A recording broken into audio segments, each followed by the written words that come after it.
99. Comment capter l'invisible? La sensation, l'atmosphère de la Raspa, la parole de Severico et peut-être plus encore, cette extraordinaire force qui peut se dégager, opérer de la croyance d'un peuple entier, la chose la plus importante, celle qui disparaît. Et le film montre au son berçant de la voix mélancolique et empreinte de tristesse de Severico que les temps changent, que du savoir s'évanouit, que la jeune génération perd les croyances, les connaissances, les rites et la capacité même de la vision. Sur les images de Simon bâtissant la nouvelle maison, on entend Severico déplorer « Je crois que les gens ne pensent plus à cette chose Cricouli. Maintenant, ils pensent un peu à rien. Vraiment à rien. Ils ne pensent ni à leur père, ni à leur mère, ni à leur aïeul. » Cette perte-là va se matérialiser par, je pense, par deux murs, symbolisant chacun un temps. Il y a le mur nouveau, celui monté par Simon, avec des techniques modernes, un outil, une truelle. Et puis il y a le mur de l'enfance de Severico, celui que construit son père à lui, à la main, sans mortier, sans liant, sans outils, vraiment, simplement en disposant des pierres. Et Raymond y voit un fragment de temps. Ce matin, elle écrit, sur le lieu même où il naquit, devant ce si beau fragment de mur de pierre sèche, qui a résisté comme une stèle, un monument fragmentaire, ce que Benjamin appelle ruine. Je lui demanderai après coup s'il avait mémoire non seulement de son enfance, devant le fragment du mur dressé, et ensuite, devant le cercle de Siguri, s'il avait la mémoire d'une vie ou de vie antérieure. Situés à distance dans le film, les deux murs s'entrechoquent, les deux générations aussi. Le temps s'ouvre, et comme le mur se dédouble. Le temps lui-même devient un fragment, ruine de temps, renvoyé au souvenir de l'enfance. Or, il apparaît, Raymond nous dit explicitement, qu'elle est peut-être venue chercher justement au Mexique sa propre enfance, sa propre figure du temps, figure intime, qui aura donné à l'œuvre sa direction telle qu'elle nous apparaît si limpide aujourd'hui. Comment ? Et il y a alors quelque chose de troublant et d'extrêmement émouvant dans ce double portrait, celui du chaman, celui de Raymond, pour la première fois à l'écran, et c'est cette fois Régis, le clairvoyant, pour un double portrait d'enfance, où un chaman dans le désert reculé de la Sierra Tarahumara est sollicité pour parler du temps béni de l'enfance, quand il était encore avec son père et sa mère réunis.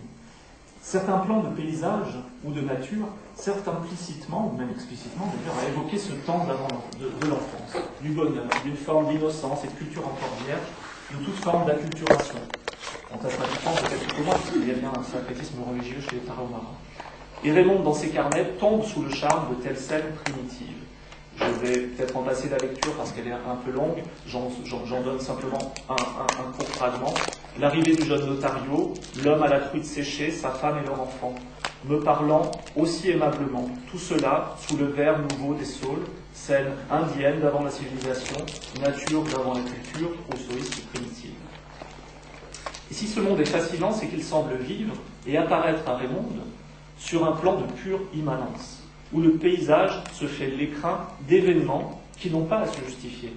Elle écrit « Le bonheur est dans cette promenade, ces paysages vacants, cette vallée heureuse où habite Clémenté, où l'eau court, où le vent frais est si léger, où les quelques cris d'oiseaux, la course d'un amont est quelque chose d'unique, et qui se suffit parfaitement à soi seul. » Par-delà la répétition des sites et des rites, l'événement se manifeste en tant qu'il est unique, musculaire.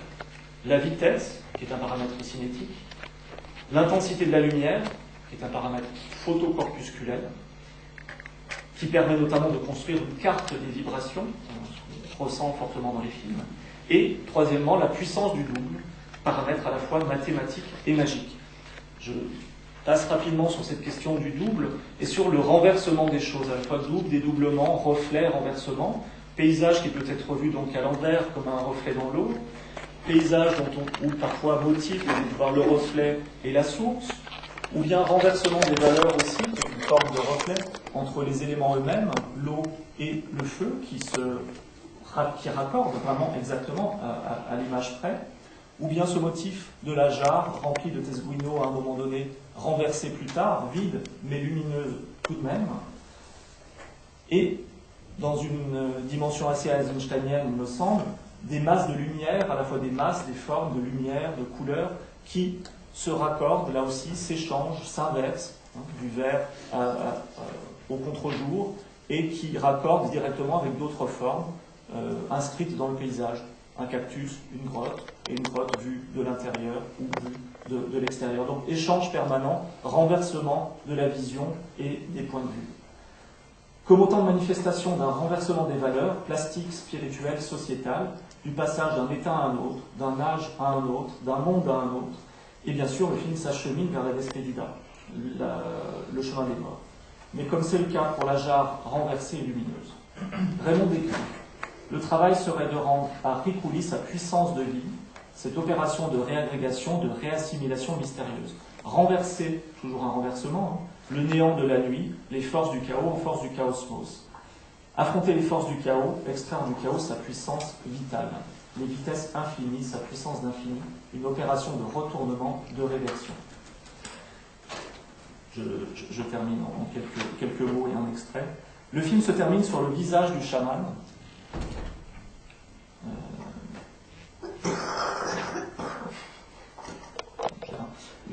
Le passage d'un âge à un autre et d'un type de cadre à un autre aussi. Hein, le cadre, voir le paysage autrement. Le film se termine sur le visage du chaman, un plan rapproché qui n'est cependant pas un gros plan. Je pense que Raymond y insistait, comme on va le voir. Mais avant cela, le temps d'un plan séquence d'un peu plus d'une minute précède ce plan-là, où les puissances de la nuit laissent place au jour progressivement, et le visage de Severico va raccorder exactement avec la fin de ce plan séquence et de ce panoramique, au moment où il semble que le soleil pointe, et Severico va tout simplement lui-même apparaître à la place du soleil. On peut dire qu'à ce moment-là, il est le soleil qui apparaît. Je propose de voir cet extrait, et je conclurai rapidement. L'extrait dure 2 minutes.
Il s'agit du 5e et dernier panoramique du film, filmé comme les autres de manière imperceptible pour nous à 90 images secondes pour atténuer les à-coups de la caméra sur son pied pivotant.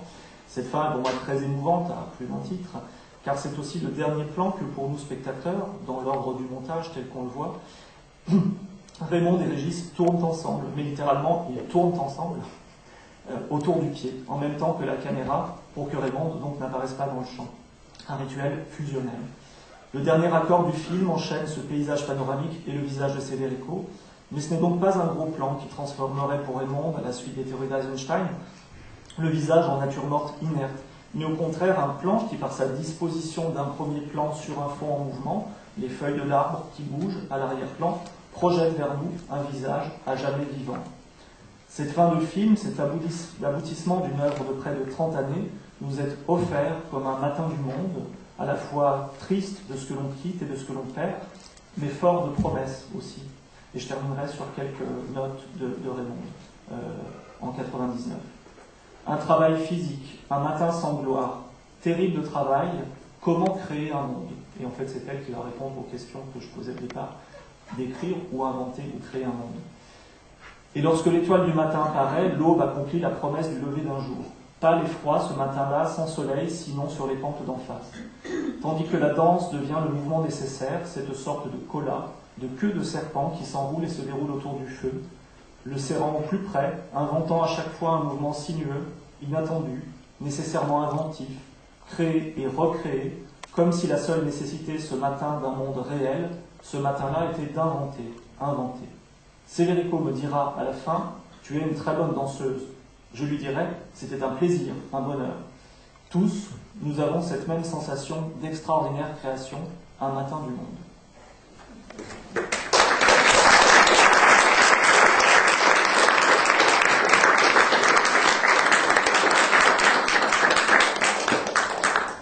On est dans une grotte et elle a envie de saisir le bord. Et pour saisir ça, pour faire le mouvement, on avait tenu la caméra et moi je tenais le bord. Donc, on en a fait deux. Ils apparaissent deux fois dans Yumari comme plan de. Le premier, on va chez les amis chez Clément et Régine. Et puis, le second temps, c'est pour amorcer le second Yumari. C'est la tournée, il y a le physique. Il faut tourner ça pour l'avoir dans le corps. Merci beaucoup Régis, merci à tous. On se retrouve à 14h pour la suite des festivités. Continuer.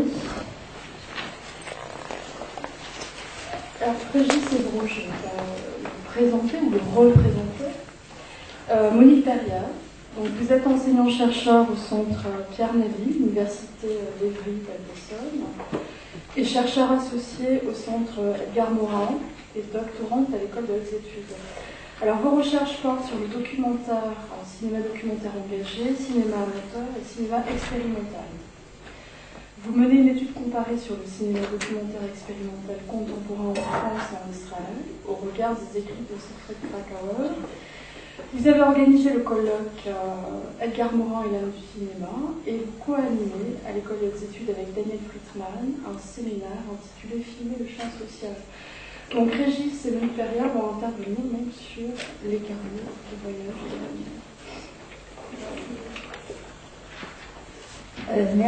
Merci beaucoup Corinne et merci pour cette magnifique journée. Et donc nous avons cet après-midi dédié à l'œuvre écrite de Raymond Carrasco, dont il nous appartient à tous cet après-midi donc de présenter les liens complexes qu'elle entretient avec l'œuvre que l'on connaît mieux et donc dont on a parlé ce matin, l'œuvre cinématographique Carrasco et Bro. Alors si l'œuvre est réalisée conjointement avec Régis et Bro, il n'en est pas de même de l'œuvre écrite. C'est en solitaire que seront écrits des textes multiformes, parmi lesquels on identifie les 16 carnets dédiés aux Indiens Tarahumaras, des scénarios de films, des ouvrages sur le cinéma, dont on a parlé ce matin, des articles sur l'esthétique, sur la littérature, sur le cinéma, mais également des textes académiques, une thèse et une habilitation à diriger des recherches qui donneront à son auteur, donc à Raymond Carrasco, accès à des postes d'enseignante en université. Il nous appartient, à Régis et moi-même, donc d'évoquer devant vous un livre à venir, et je le dis à dessein, donc des publications des carnets écrits entre 1976 et 2001, livre à venir car sa sortie que l'on attendait pour ce colloque est aujourd'hui retardée pour le mois de septembre, on l'espère pour le mois de septembre, et Emmanuel Lemieux qui dirige les nouvelles éditions Bourrin devrait en assurer l'édition finale. Comme le savent ceux qui ont rencontré Régis, de même que le public qui était à la masterclass de dimanche, Régis est un conteur qui fait entrer ceux qui l'écoutent dans l'intimité de la fabrication d'une œuvre. Donc moi, je me contenterai donc de lui poser quelques questions.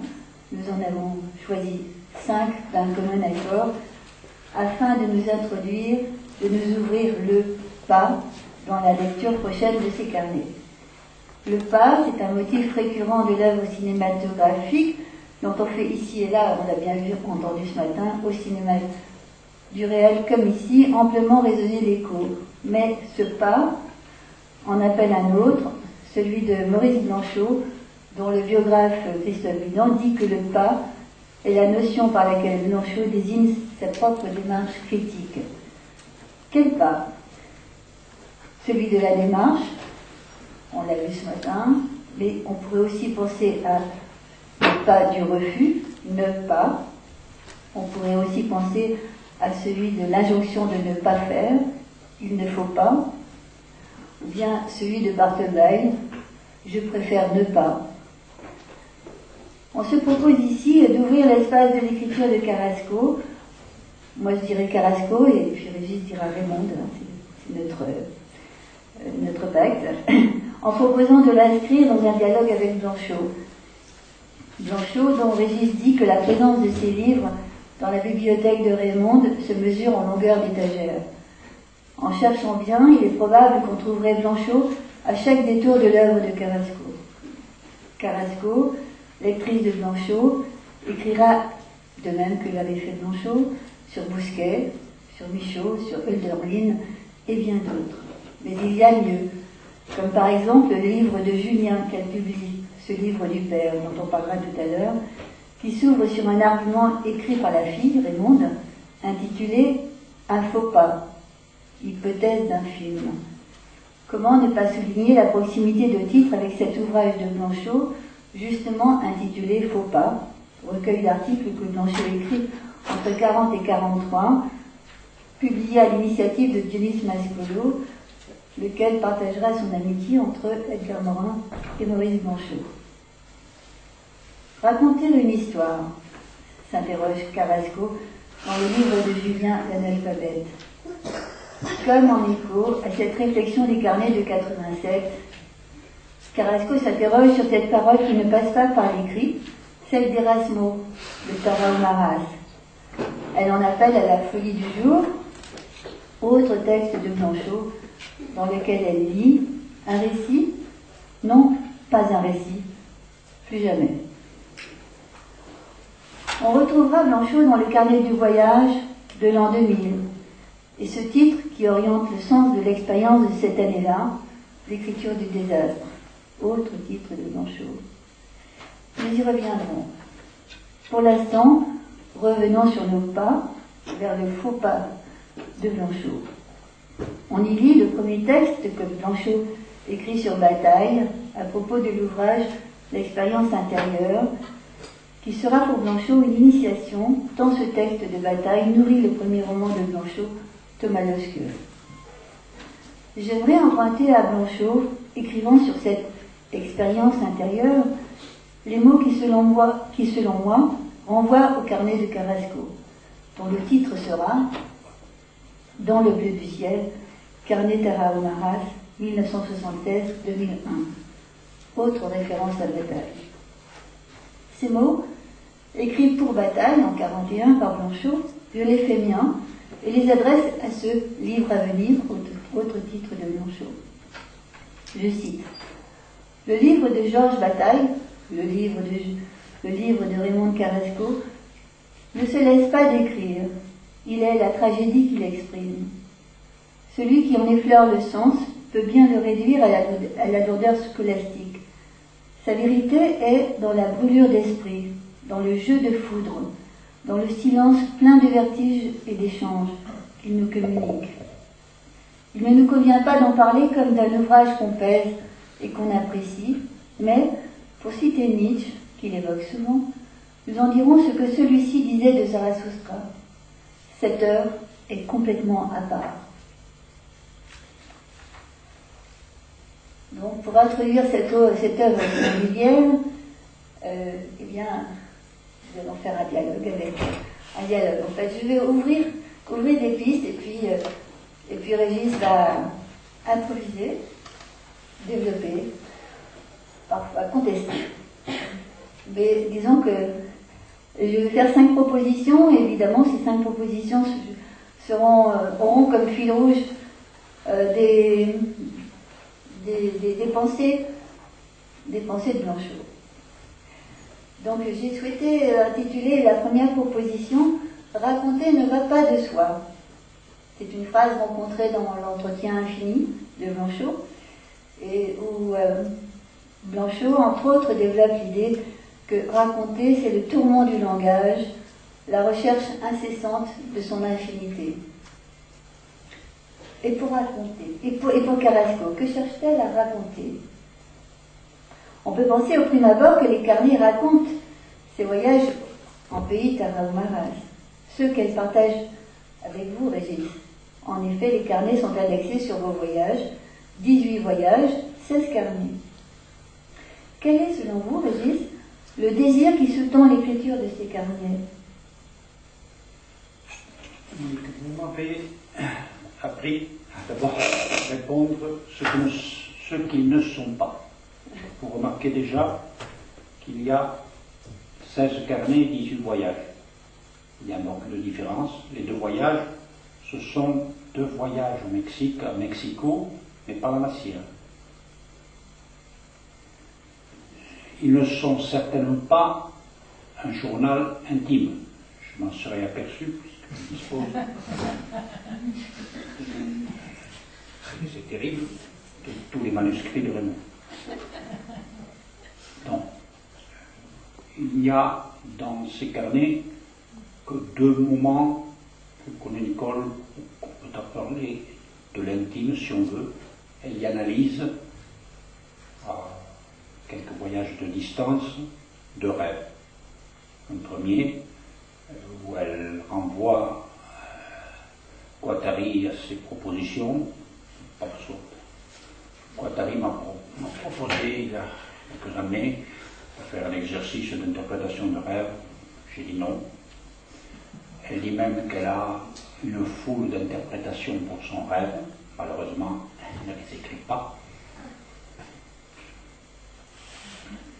Et elle en tire quelque chose de très étonnant. Il est question d'une oreille, d'une dette qu'elle aurait. Peut-être vers Duras, des choses comme ça. Et puis elle en sort en disant, bah Raymond, tu n'as aucune dette. Écris. Ça c'est un premier rêve. Elle en a un second dont elle fait une nouvelle. Ça s'appelle Les Lucioles, c'est un cauchemar. C'est un excellent texte, donc c'est un rêve. Ça n'a rien d'intime en plus parce qu'elle a, quand elle écrit des nouvelles, pas beaucoup, elle nous appelle il, quittons le nous, nous deux, et nous devenons il. Donc ce n'est pas un journal intime, elle n'en a jamais écrit. Ce n'est pas un journal de tournage, nous ne nous en sommes jamais servis pour monter le film. Je m'en suis servi pour monter Los Matachines, c'est le portrait d'Erasme Palm, et je répète que je ne saurais jamais, vraiment jamais, pourquoi elle ne s'en est pas servie, elle n'a pas eu l'idée de s'en servir, car nous ne savions pas aller au bout du montage de ces 2 films. Voilà ce que ça n'est pas. Maintenant, contester un peu l'idée que ce ne sont pas des récits. Les 2 premiers sont des récits. Et le bonheur de compter. Raymond écrit dans ce qu'elle espérait écrire comme le roman de son enfance. J'ai rassemblé tout ce que je pouvais des feuilles qu'elle avait écrites, écrit une de ces choses extrêmes qui est tuée. On a tué à moi la conteuse. Pour ceux qui la connaissent, c'était pas totalement mortel. Mais elle dit, elle affirme. En gros, qui, moment où c'est écrit, l'université, sans doute.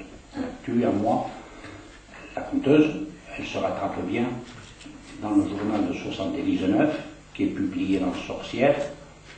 Benoît Tegroult, qui avait entendu Raymonde pendant un après-midi, quand elle leur a donné l'idée de cette publication, parler pendant un après-midi des Tarahumara. Elle s'excuse ensuite, je le sais, parce que Raymonde s'excuse de les avoir mobilisés un après-midi, et Benoît Tegroult dit à les directeurs, on vous écoutez, ne vous excusez pas. Donc là, c'est du récit. C'est encore du récit en 82, quand elle réécrit son journal 82 dans l'intention de le publier, je ne sais pas où, le second n'a pas été publié. Voilà. Donc, première contestation, ce n'est pas un journal intime, et il y a quand même du récit. Dans l'espace littéraire de Blanchot, il réserve un texte qui s'intitule « Lire », dans lequel il écrit, donc, je cite, « La lecture n'est pas une conversation, elle ne se discute pas, elle n'interroge pas, elle ne demande jamais au livre, et à plus forte raison à l'auteur, « Qu'as-tu voulu dire au juste? Quelle vérité m'apportes-tu donc ?» La lecture véritable ne met jamais en question le livre véritable, mais elle n'est pas non plus soumission au texte. Je continue. Le bonheur et l'innocence de la lecture est peut-être une danse avec un partenaire invisible dans un espace séparé, une danse joyeuse et perdue.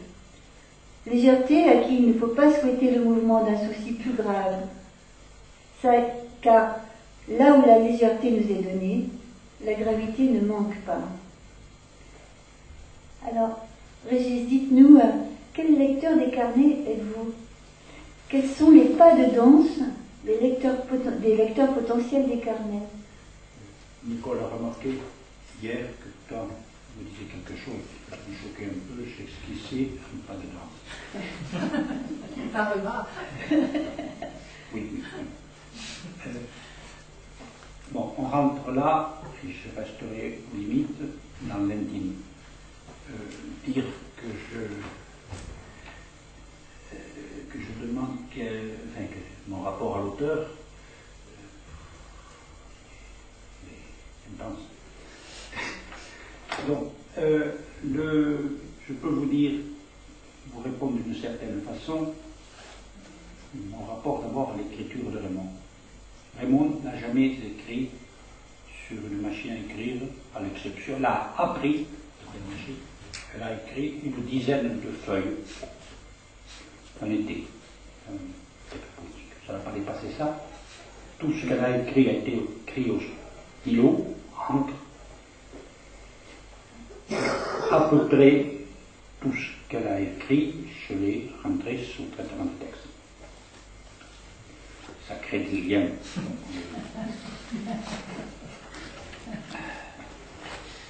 Bon. Ça va se passer après pour ces carnets. Les carnets, ils étaient empilés dans des armoires personnelles. Ils n'étaient justement pas avec les autres multiples documents manuscrits. Il y avait la pile près de votre chambre, dans un placard, la pile des premiers voyages, et en bas dans une armoire, il y avait une clé qui restait sur la porte, les autres. Bon. Donc, je les découvre. Je ne les avais jamais lus, à part ceux de 79-82. Nous n'avions pas, non pas qu'elle est cachée, mais nous n'avions pas le temps de faire quoi que ce soit de ces carnets, puisque quand on revenait du cinéma, on était prof, on avait le temps de monter nos films, mais surtout pas de s'occuper des carnets. Il se passe quelque chose. Donc, ce que je vais faire, qui correspond à votre demande, c'est de faire un rite pour les carnets, les 16 carnets, c'est d'instituer un rite qui est vital pour moi, vital. C'est-à-dire, chaque soir, de 6 mois de début de l'année 2010, d'écrire comme chaque soir, d'écrire quelques pages et de les rentrer. Et la danse, elle est là, c'est-à-dire que c'est... ça ne me dit plus, et voilà. Donc ce contact, il est rituel. Je vais jusqu'à ne pas taper, d'arrêter ce processus en gardant comme bouée le journal 2001, le dernier. Je décide de ne pas le taper parce que je sais que si je vais au bout, et puis je n'aime pas aller au bout. Et quand je taperai encore le journal 2001, parce que l'édition risque d'approcher, je garderai le dernier cahier. J'ai regardé un peu la première page, la dernière. C'est un cahier plus petit, à couverture bleue, et elle l'a appelé le bleu du ciel. Elle n'ignorait pas grand-chose, c'est pas que ça. Donc, elle l'a appelé comme ça. Et c'est une nouvelle. Et elle est fantastique. Et donc j'ai fini, dans l'imminence presque d'une édition, j'ai rentré, je suis allé au bout, j'ai rentré le traitement de texte, le bleu du ciel. On aura compris que Régis connaît par cœur, et je le souligne de mon cœur, par cœur les textes. Alors, proposition numéro 3, cher Régis. Dans un interview à la télévision, Carrasco affirme « J'ai tué mon désir d'écrire par un saut dans l'image ». Blanchot, dans l'espace littéraire, écrit « Le bonheur de l'image. Le bonheur de l'image, c'est qu'elle est une limite auprès de l'indéfini. Mince cerne, mais qui ne nous tient pas tant à l'écart des choses qu'elle ne nous préserve de la pression aveugle de cet écart. Ainsi, l'image remplit-elle l'une des fonctions qui est d'apaiser, d'humaniser, l'informe néant que pousse vers nous le résidu inéliminable de l'être. Vous, Régis, qui avez co-réalisé cette œuvre cinématographique, qui témoignez de ce bonheur de l'image, de ce désir d'image, de ce rapport amoureux au cinéma, est-ce que, selon vous, les carnets sont l'ombre portée de votre travail cinématographique? Est-ce son résidu? Une question provocante. D'abord, sur l'écriture, il faut savoir ce qu'on lit là, que Raymond considérait qu'avoir écrit 61 articles, la plupart publiés, ce n'était pas écrire. Il faut faire. Donc, parler de résidus du travail cinématographique, c'est non, non, non, absolument pas. Je crois au contraire, et c'est pour ça que j'ai demandé à deux collègues de consacrer un moment à l'écriture de Raymond, c'est un mieux voir que le voir cinématographique. C'est évident. Donc, et je crois qu'elle le savait, que là, c'est ce qu'elle appelle l'écriture. Les sont fondamentaux, puisque c'est ce qu'elle appelle, selon elle, elle appelle l'écriture.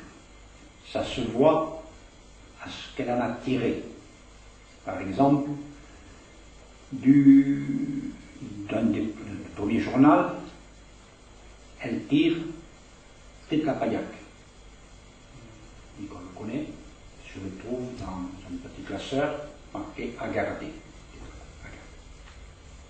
C'est un bijou d'écriture, ce que j'appelle les textes bijoux, c'est-à-dire elle décrit le contact avec l'espace où Eisenstein a tourné l'épisode du Magoué dans Québec, Mexico.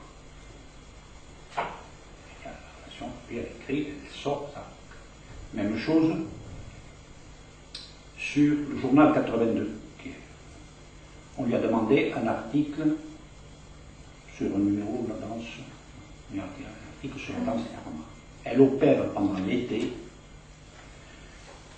5 versions de la nuit des Pascoleros. Elle a écrit à fois. Je les ai archivés par date, elle a laissé la date. Elle écrit 5 versions de cette nuit. Il n'y en a pas 2 qui se ressemblent au point de les jeter. C'est-à-dire, si j'étais maître de l'édition, il y aurait les 5 versions. Oui, c'est la logique de cette écriture. C'est le bonheur de cette écriture. Je dis que non. Et ça aboutit à une page qui est publiée. Une page dactylographiée, disons 3 pages de manuscrites. Qui sont prêtes. On l'entend à la première danse, les Pascoleros sont nus, à la seconde ils revêtent leur casque de plume, à la troisième ils saignent leur. C'est excellent. Il y a 5 versions écrites. Et quand on les lit, c'est des points de vue différents sur cette tenue-là. Ça ne redit pas quelque chose, ça montre autre chose. Je ne vais pas me donner longtemps. Si, l'étape 84. Je connais aussi Nicole, puisqu'elle l'a fait publier dans Trafic 78. Je trouve des documents, et je confonds d'abord au début, parce qu'on vient d'éditer en 2001 son dernier article, Approche de la pensée Tarahumara, je lis un peu vite. Ça s'appelle Approche des Tarahumara. Je crois que c'est que j'ai mal rangé ou qu'on a mal rangé un truc, puis sinon, c'est en 84, elle prévoit de faire un livre. Il y a même le plan du livre, et elle écrit 65 pages d'affilée. Moi qui connais ça ne lui est pratiquement jamais arrivé, sans rature, sans reprise. Il y a 65 pages manuscrites écrites qui couvrent le premier, le second, le troisième, le quatrième voyage. Avec une mémoire fantastique, c'est-à-dire qu'elle y décrit des choses que moi j'avais totalement oubliées. Elle y décrit le premier voyage, des choses fantastiques là-dedans. Et elle a intention de faire un livre, c'est manifeste.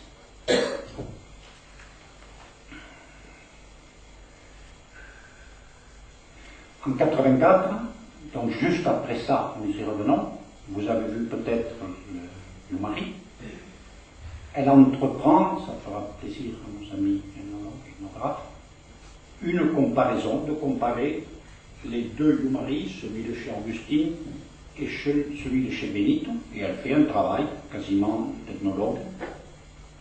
Elle les compare, et les uns et les autres, jusqu'à dire, là j'abandonne parce que je ne vois plus rien, parce que je ne sais plus dire leur différence.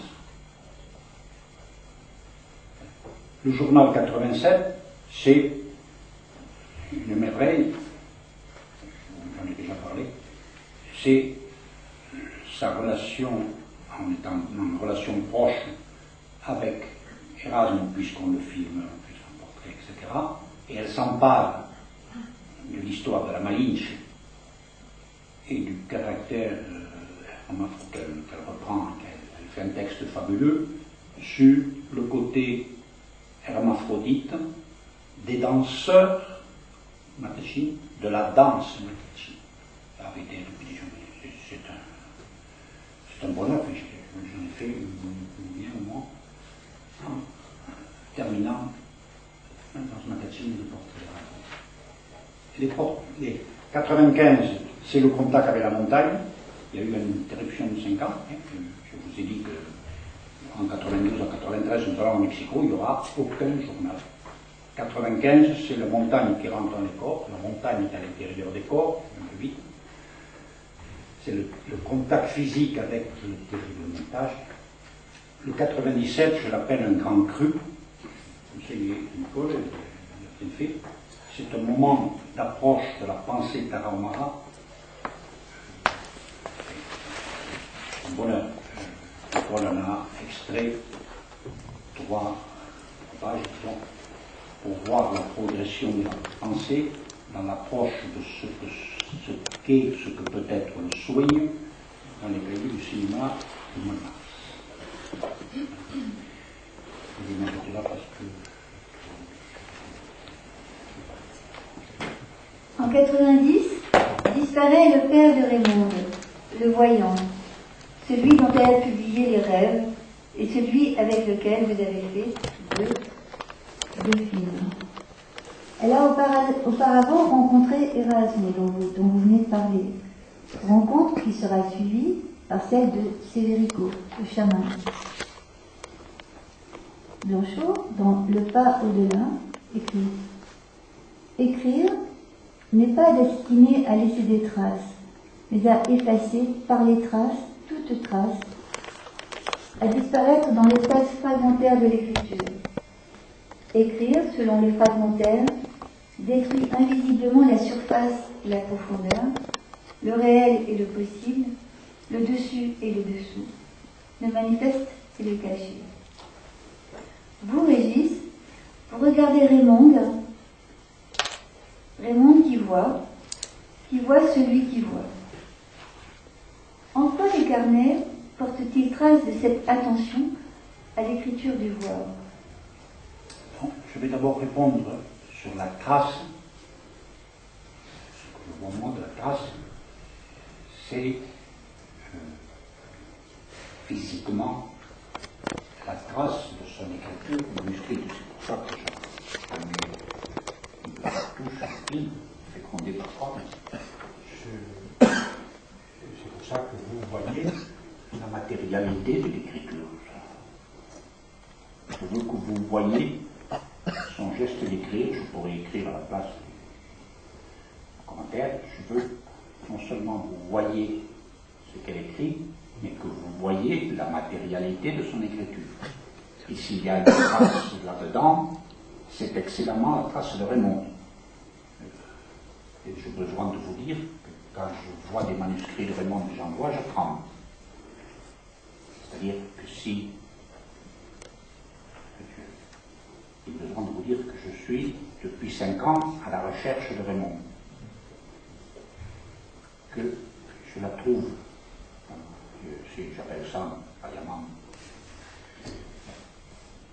je la trouve dans les photos, son visage, le visage, année numérisée 2000, et plus excellemment dans le geste d'écrire. S'il y a quelque part où je peux chercher Raymond, c'est sur sa trace d'écriture, l'acte d'écrire. Maintenant, sur l'écriture du voir, je vous réponds par elle. C'est une séquence des carnets qu'elle a appelée, que j'ai sous-titré « Aucune caméra ne filmera cela ». Je pense à ce récit ordonné, descriptif qu'il faudrait faire, cette relation, ce récit impossible à faire, le bloc des sensations, le bloc des intensités événements est plus fort. J'entends le rythme, le battement des pas, la ronde multiple de la danse nocturne du Tutuburi chez Felipe, à minuit, entre minuit et 1 heure, quand la danse bat son plein. La beauté de ce que je vois, dans une sorte de vision somnambulique, d'éblouissement nocturne, de ce que j'entends, la ronde, les figures fugitives de séparation, pseudo-rencontres, d'évitement, aucune caméra ne filmera cela. Le moment de l'ivresse, où la danse bat son plein, la multiplicité d'un peuple, la dimension la plus grande, la seule ivresse du désir avant le tesguino, avant de manger, avant la fatigue, l'ivresse pure, la plus haute intensité de la fête.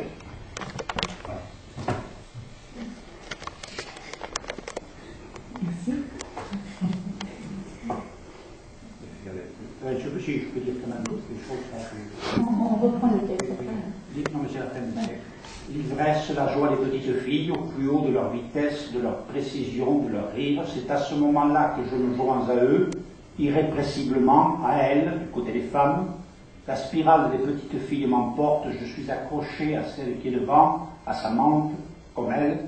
Bientôt je devrais m'arrêter, je n'ai pas leur vitesse, le souffle me manque, je les lâche, m'écarte, ils ont ri. Les hommes spectateurs me regardent, ils sont heureux visiblement que je participe à leur fête, que je danse.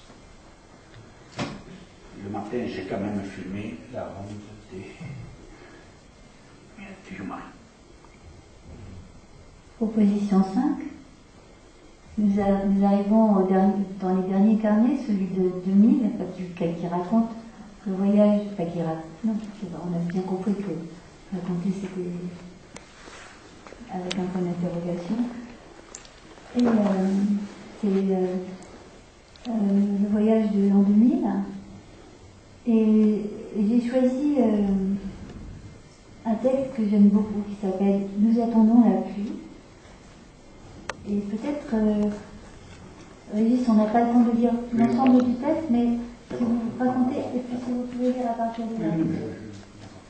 Nous sommes allés voir un événement qui ne se produira pas. On nous a dit, qu'il y aura une carrière en course d'hommes. On en a vu d'autres, on en a filmé d'autres. On nous envoie au-dessous de la grotte des vaches. Et nous attendons. Et les Tarahumara avec nous. On attend la journée. Puis ils ne viennent pas. Quelques explications ponctuelles. À partir de 7 heures du soir, quelques mouvements, on prépare les fogatas la nuit. Je ne sais si nous pourrons filmer le départ des coureurs. Si se fait la nuit, on imagine les fogatas, les tourbillons de lumière si étonnants, portés par les ayudantes des coureurs, d'un effet magique dans notre tourisme 71 heures. J'ai renoncé au bon prodigieux, des coureurs devant la caméra, qui était l'alibi de ce tournage. Ils auraient figuré quelque chose de cette question qui m'intrigue dans le discours de Sévéric lorsqu'il me parle des malades du Ricoli. Où sont désormais ces bons et ces cris des possédés de Ricoli, ceux qui couraient il y a 3 ans dans la montagne poursuivis par un être comme des fous. Et dans la course-poursuite, les bons et les cris étaient l'un des signes les plus courants du mal de Ricoli. Serait-il remplacé aujourd'hui seulement par la tête tournante, la seule ivresse du Ricoli? Les enfants ont fait descendre de la montagne de grands troncs de bois, des arbres entiers roulant en pente. Du côté des Aguascalientes, étrangement, ils restent là, en pente. On ne les fera pas descendre plus bas. Les hommes, ceux qui jouaient au jeu de cartes, les deux beaux-fils de Philippe, d'autres encore, s'accroupissent en ovale sur un plat de rocher. L'homme que j'appelle aux apuestas, plus aimable, leur parle, ils écoutent. Pendant ce temps, très court, les âmes des gens d'Aguascalientes se regroupent, sans bon, sans cri, sans parole. Très rapidement, ils sont tous partis. Repartis aussi les assistants d'à côté, sans bruit, je m'approche de Pollard. Pollard, c'est celui qui laboure le champ pour le maïs. Qu'est-ce qui se passe? Les couleurs ne sont pas venues. Nos minières, non, ne sont pas venus. Ceux de Arcade en bas, c'est trop tard, ils ne peuvent pas commencer la nuit. Pourquoi? On sait. Nous partons tous, moi aussi je m'en vais. Sera au lieu de demain? Non, c'est une immense déception, courtoise. Je formule une hypothèse, c'est possible qu'il ait fait exprès une sorte de pari comme les apuestas. Oh, il y a de très bons corridors, me dit-il. L'étrange conciliabule se poursuit, toujours sans commentaire, sans aucune remarque, presque silencieux. L'homme debout, vêtu à l'européenne, l'organisateur des courses a donné l'ordre à la dispersion. Ils sont tous partis, ils partent. Je continue. Nous avons replié la caméra dans les moitiés, hélas. Nous suivons les quelques silhouettes tarahumarases qui nous devancent dans la nuit tombante. Seule, une jeune femme avec son bébé sur le dos nous suit, à distance toujours calculée. Dans la nuit tombante, on y voit encore le sillage blanc du chemin. Les pierres blanches permettent le passage le plus périlleux du trajet, celui qui est à mi-pente. Un trajet le long de l'arroyo est possible, mais plus long, moins ferme, sentier de limon et non de rocher. Je prends une anfractuosité de rocher que j'avais prise à l'allée. Régis me dit de passer plus haut, le chemin continue. Mais un rocher me le masque. Je rate le dernier pas. On ne voit plus les parties sombres des pierres. Je tombe et me ramasse, sans mal, d'un même mouvement qui nous redresse sans s'étaler. J'ai simplement lâché le petit sac que je portais à droite, me reçoit sur la main droite, redresse le dos. On est étonné de ce savoir d'enfance, de cette agilité vitale que le corps nous prépare. Se ramasse. Savoir tomber, ne pas s'écraser, s'étaler. Commence ensuite le trajet dans la nuit noire, pas de lune. Régis est habile en connaissance du terrain. La partie abrupte, dangereuse, est terminée. Nous rentrons à 10 heures du soir sous les aboiements des chiens, de proche en proche. Apprendre à cheminer la nuit, c'est aussi cela, l'initiation Tarahumara. À un moment donné, tout était silencieux, vers 6h30. Les gens se mettaient en posture sur un rocher, sur le plat des roches, comme les oiseaux. Dit Hitchcock, me dit Régis. Je lui dis, c'est étrange, comme dans l'attente d'une catastrophe, les oiseaux. Une immense déception, acceptée dans une grande courtoisie. Pas un reproche, un mouvement de grogne d'humeur, pas un jugement. Mon interprétation rejoint celle de Simon. Il y avait un très bon coureur du côté du haut, alors ceux du bas ne se sont pas présentés. Cela arrive. Severico ne donne pas d'interprétation. Chez les Tarahumaras, il n'y a pas d'interprétation. La nécessité des faits, étrange pensée de l'événement, ce qui a lieu, fût-ce de non avoir lieu, n'a eu lieu que le lieu de l'attente. Cela rejoindrait peut-être la pensée de l'événement de Blanchot dans l'écriture du désastre. Quelque chose de contemplatif, de la contemplation du vide, du non-événement, pas un jugement. Alors, on va terminer sur cette demande de ma part. Le refus d'interprétation. Cela me fait souvenir des phrases que Roland Barthes adressait à Raymond Carrasco dans la soutenance de sa thèse. Elle lui disait, vous n'êtes pas du côté de l'interprétation, mais du côté de l'interprète, une médiatrice de textes aimés. Ce texte sur l'attente se termine par l'évocation de l'attente, si chère à Blanchot, on pense évidemment à l'attente de vie, dont elle tire la référence de l'écriture du désastre, autre texte de Blanchot. De quel désastre entendons-nous l'écho en cette fin des carnets?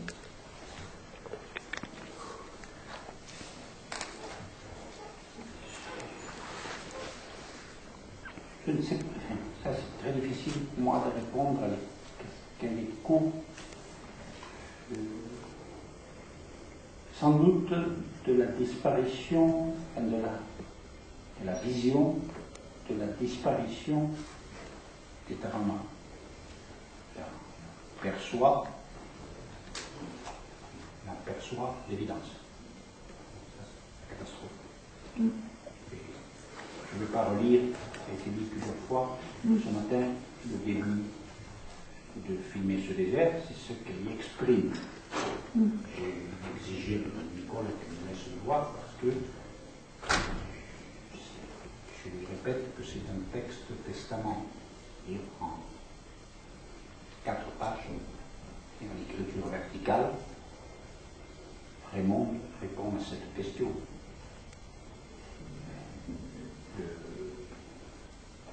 Les Tarahumara s'effacent d'eux-mêmes, tout s'effacera, les Tarahumara le savent depuis tant de c'est ça. Et cette certitude du désastre, cette vision du désastre, avec, je suis mal placé pour être objectif, mais quand je demande ça à mes filles, quand je parle à mes filles de la capacité visionnaire de Raymond, elle s'écrit aussitôt, c'est évident. Qu'est-ce que ça veut dire? C'est pas elle ne prophétise pas, mais par l'écriture, elle voit, mais elle ne dira jamais je vois, jamais je vois, du point de vue, elle dira je vois la beauté, mais elle ne dira pas je vois ce qui advient, n'empêche qu'elle écrit ce qui advient.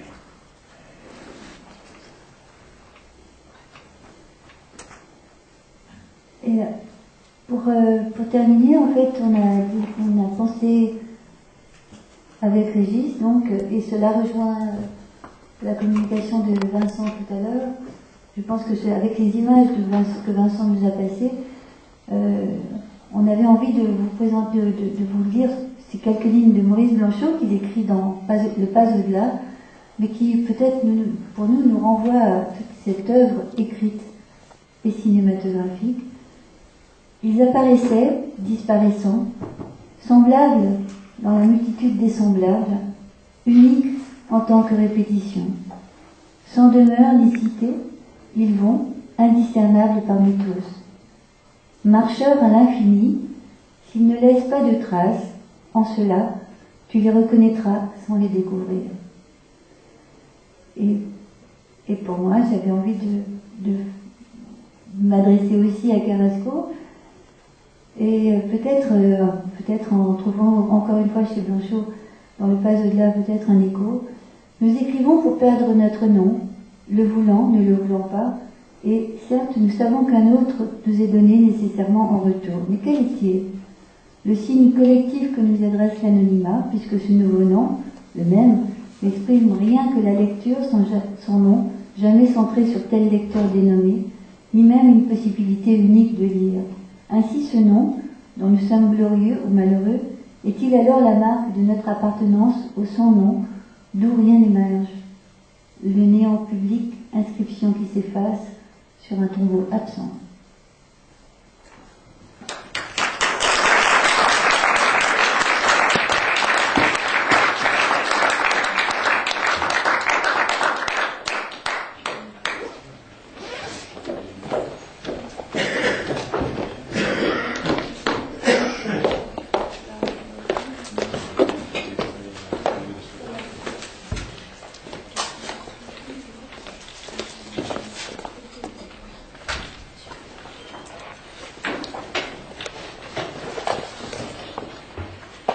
Alors, on va enchaîner avec une intervention de Gabriela Profondo, qui est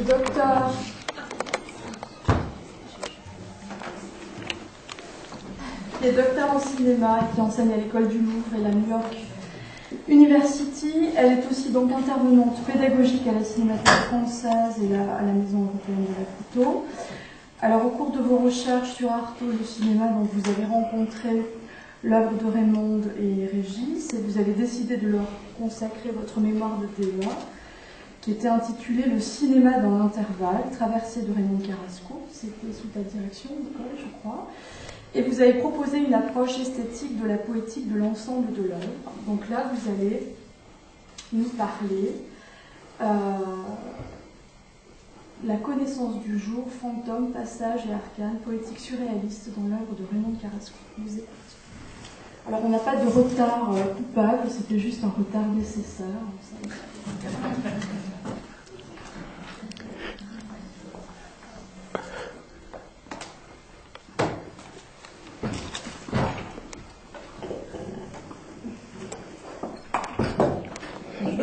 Alors, excusez-moi, je vais juste retrouver mon PDF et je suis à vous tout de suite.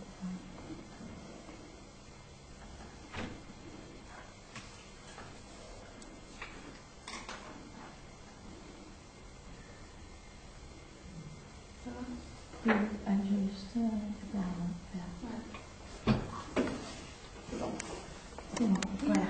Donc, merci Corinne pour cette présentation, merci à Nicole pour tous pour cette belle journée. C'est extrêmement émouvant de revoir, de retrouver certains complices de cette période de DEA, de retrouver aussi par certains hasards glorieux à l'EHSS des gens qui ont accompagné quand même cette période. Et moi j'étais venue à l'œuvre de Raymond Carrasco lorsque j'avais travaillé sur l'entendant Artaud et le cinéma. Donc voilà, je suis contente de retrouver des gens et puis aussi de découvrir finalement que cette œuvre continue à imprégner comme ça certaines passions, puisque je pense que comme vous êtes en train de découvrir ou de redécouvrir au Centre Pompidou en ce moment avec les films qui passent au Festival du cinéma du réel, écrire ou découvrir l'œuvre de Raymond Carrasco suppose en quelque sorte de se placer d'un point de vue de l'éblouissement, de la surprise. Et c'est sur un aspect justement très particulier de cette œuvre qui est à la fois transgressive, iridescente. C'est sur cette traversée, donc en mouvement suspendu, ces envols retardés et ces quêtes qui m'ont appelé mon affect et j'espère aussi celui de plusieurs intervenants. Donc, cette recherche poétique aussi, c'est sur cette question que je voudrais me pencher. Donc les trois termes de mon titre, passage, fantôme et arcane, sont en fait reliés à la question de la voyance. Donc on est finalement vraiment raccord par rapport à l'intervention précédente.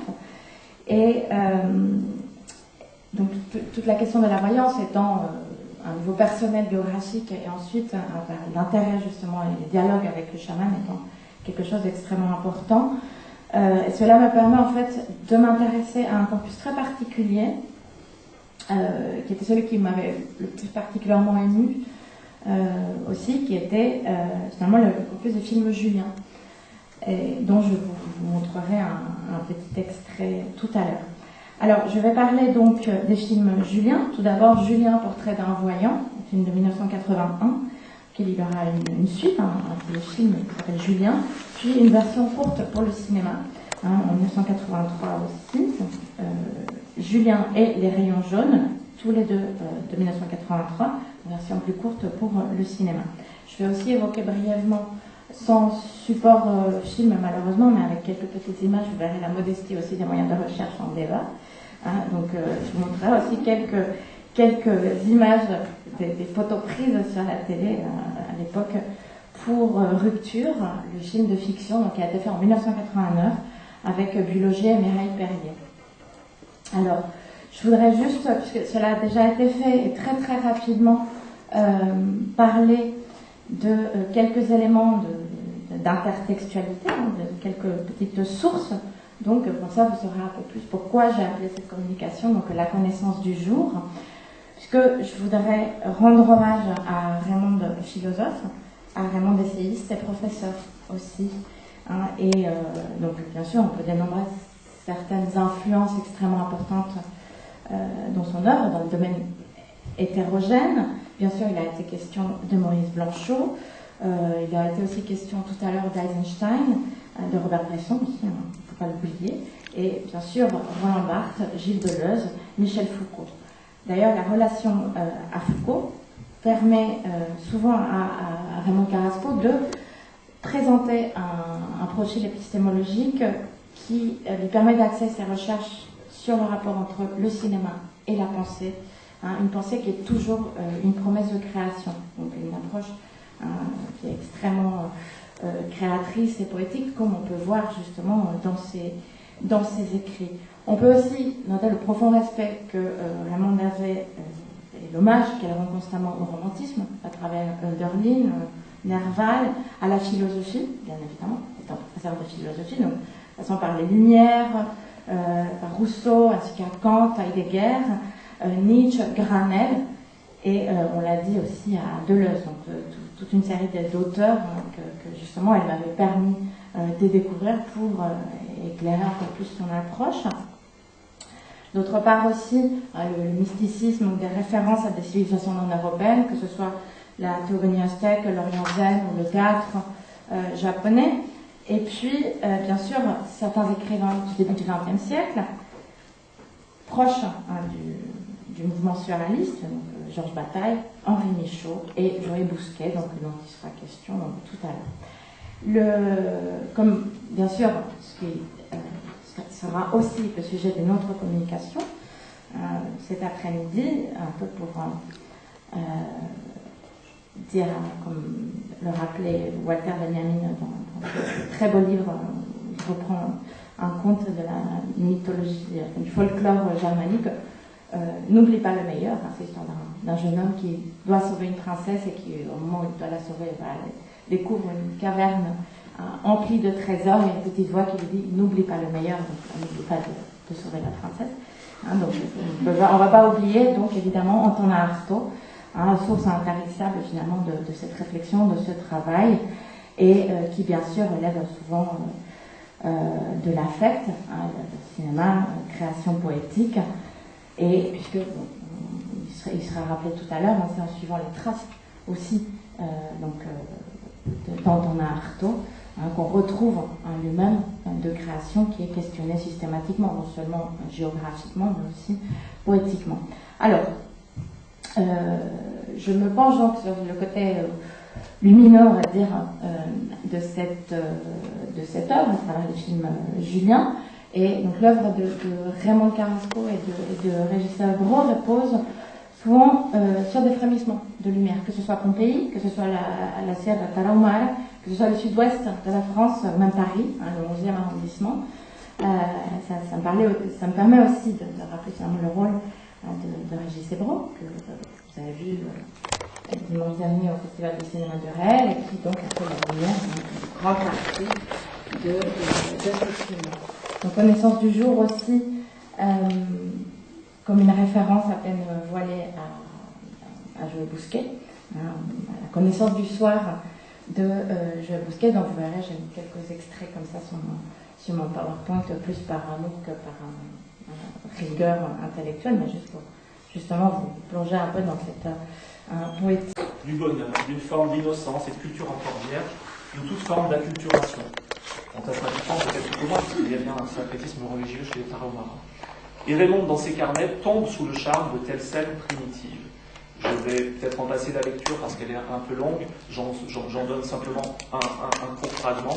L'arrivée du jeune notario, l'homme à la truite séchée, sa femme et leur enfant, me parlant aussi aimablement, tout cela sous le vert nouveau des saules, scène indienne d'avant la civilisation, nature d'avant la culture, rousseauiste primitive.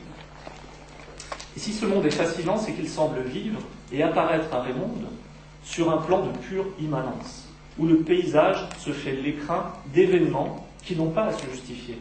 Elle écrit « Le bonheur est dans cette promenade, ces paysages vacants, cette vallée heureuse où habite Clémenté, où l'eau court, où le vent frais est si léger, où les quelques cris d'oiseaux, la course d'un amont est quelque chose d'unique, et qui se suffit parfaitement à soi seul. Par-delà la question des cycles et des rites, l'événement se manifeste en tant qu'il est unique. La vitesse, qui est un paramètre cinétique, l'intensité de la lumière, qui est un paramètre photocorpusculaire, qui permet notamment de construire une carte des vibrations, qu'on ressent fortement dans les films, et troisièmement, la puissance du double, paramètre à la fois mathématique et magique.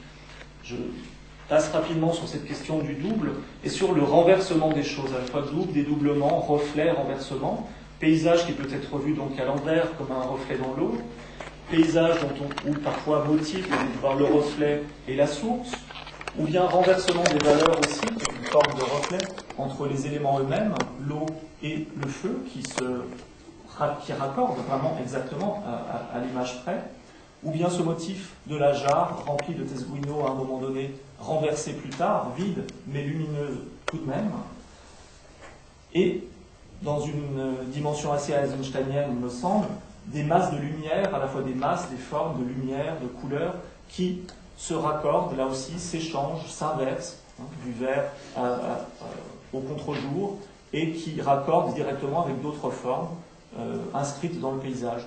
Un cactus, une grotte, et une grotte vue de l'intérieur ou vue de l'extérieur. Donc échange permanent, renversement de la vision et des points de vue.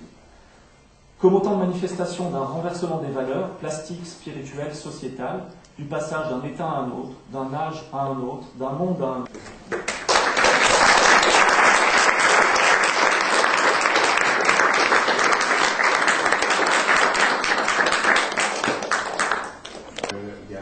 On est dans la grotte, et elle a envie de saisir le bord, et pour saisir ça, pour faire le mouvement, on avait, elle tenait la caméra, et moi je tenais le monde. Voilà. Donc, on en a fait deux. Ils apparaissent deux fois dans Yumari comme plan de. Le premier, on va chez les amis de Colonie, chez Clément Thérèse. Et puis, le second temps, c'est pour amorcer le second Yumari. C'est la tournée, il y a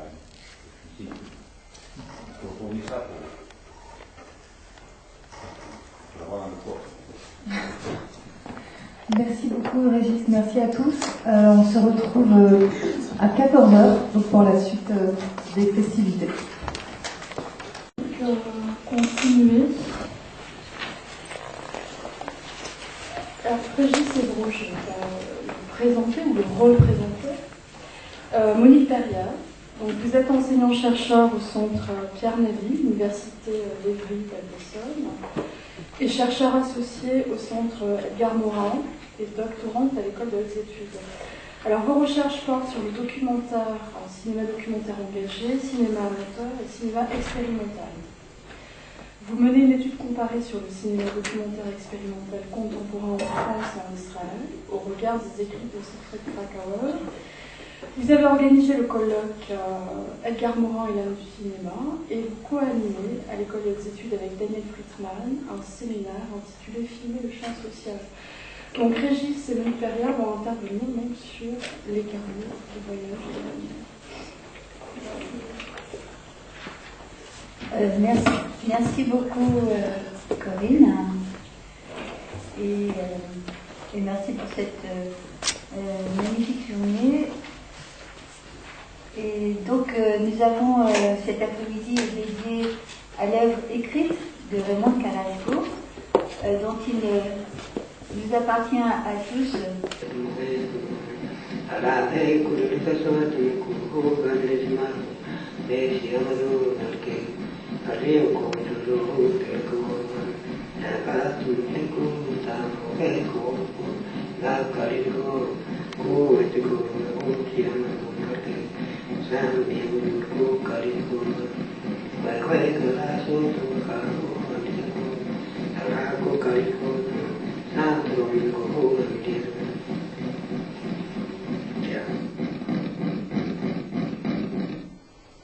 Matin, mais je tiens à les répéter.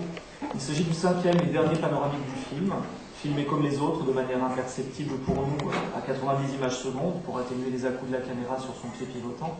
Cette fin est pour moi très émouvante, à plus d'un titre, car c'est aussi le dernier plan que pour nous spectateurs, dans l'ordre du montage tel qu'on le voit, Raymond et Régis tournent ensemble, mais littéralement ils tournent ensemble autour du pied, en même temps que la caméra, pour que Raymond donc n'apparaisse pas dans le champ. Un rituel fusionnel. Le dernier accord du film enchaîne ce paysage panoramique et le visage de Severico, mais ce n'est donc pas un gros plan qui transformerait pour Raymond, à la suite des théories d'Eisenstein, le visage en nature morte inerte, mais au contraire un plan qui, par sa disposition d'un premier plan sur un fond en mouvement, les feuilles de l'arbre qui bougent à l'arrière-plan, projette vers nous un visage à jamais vivant. Cette fin de film, cet aboutissement d'une œuvre de près de 30 années, nous est offert comme un matin du monde, à la fois triste de ce que l'on quitte et de ce que l'on perd, mais fort de promesses aussi. Et je terminerai sur quelques notes de Raymond en 99. Un travail physique, un matin sans gloire, terrible travail, comment créer un monde? Et en fait, c'est elle qui va répondre aux questions que je posais au départ, d'écrire ou inventer ou créer un monde. Et lorsque l'étoile du matin apparaît, l'aube accomplit la promesse du lever d'un jour.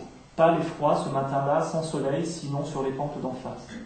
Tandis que la danse devient le mouvement nécessaire, cette sorte de cola, de queue de serpent qui s'enroule et se déroule autour du feu, le serrant au plus près, inventant à chaque fois un mouvement sinueux, inattendu, nécessairement inventif, créé et recréé, comme si la seule nécessité ce matin d'un monde réel, ce matin-là était d'inventer, inventer. Severico me dira à la fin, tu es une très bonne danseuse. Je lui dirai, c'était un plaisir, un bonheur. Tous, nous avons cette même sensation d'extraordinaire création, un matin du monde. Et bien sûr, le film s'achemine vers la despedida, le chemin des morts. Mais comme c'est le cas pour la jarre renversée et lumineuse. Raymond décrit, le travail serait de rendre à Ricouli sa puissance de vie, cette opération de réagrégation, de réassimilation mystérieuse. Renverser, toujours un renversement, le néant de la nuit, les forces du chaos en force du chaosmos. Affronter les forces du chaos, extraire du chaos sa puissance vitale, les vitesses infinies, sa puissance d'infini, une opération de retournement, de réversion. Je termine en quelques mots et un extrait. Le film se termine sur le visage du chaman.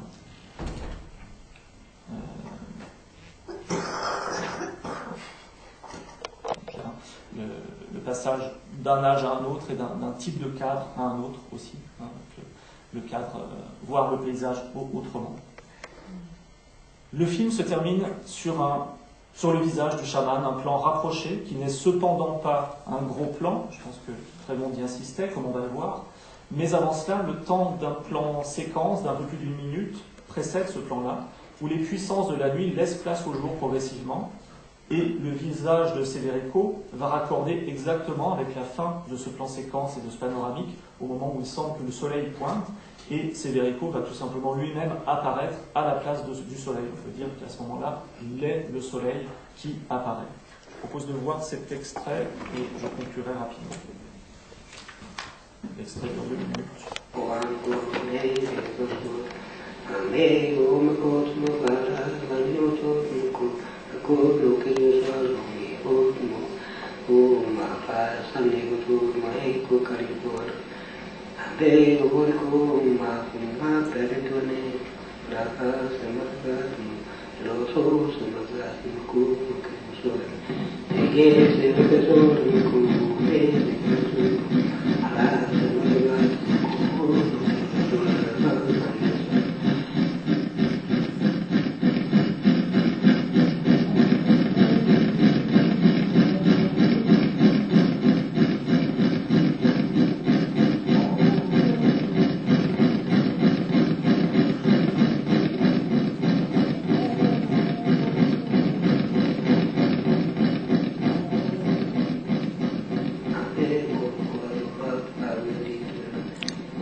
Comment capter l'invisible?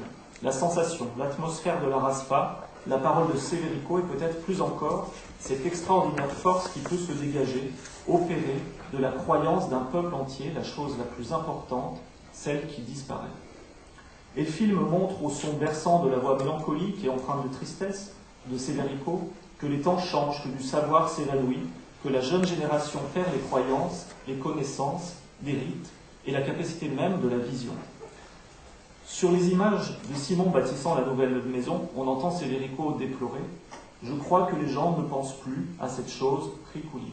Maintenant, ils pensent un peu à rien.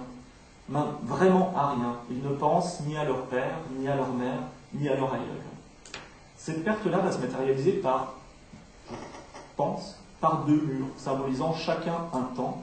Il y a le mur nouveau, celui monté par Simon, avec des techniques modernes, un outil, une truelle. Et puis il y a le mur de l'enfance de Severico, celui que construit son père à lui, à la main, sans mortier, sans liant, sans outils, vraiment, simplement en disposant des pierres. Et Raymond y voit un fragment de temps. Ce matin, elle écrit, sur le lieu même où il naquit, devant ce si beau fragment de mur de pierre sèche, qui a résisté comme une stèle, un monument fragmentaire, ce que Benjamin appelle ruine.